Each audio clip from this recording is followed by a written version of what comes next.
यातायात सुविधा पर गृहराष्ट्र मंत्री द्वारा बिजु सेतु शुभ भित्तिप्रस्तर स्थापन होइछि। उपकृत हेबे 5टी पंचायतर शताधिक लोक।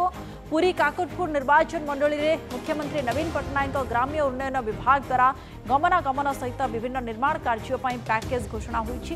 काकटपुर विधायक तथा गृहराष्ट्र मंत्री तुषारकांति बेहरा उपस्थिति रे अस्तरंग ब्लॉक भौरिया नदी उपरे सेतु निर्माण पर भित्तिप्रस्तर स्थापन होइछि। 5,44,76,000 टंका व्ययटकल 62 मीटर सेतु निर्माण पर शुभ भित्तिप्रस्तर स्थापन होइछि। पानी क्षेत्र महादेव बस्ते प्राची नदी उपरे बिजु सेतु 5 कोटी ऊर्ध्व टंकार शिलान्यास करा जाइछि।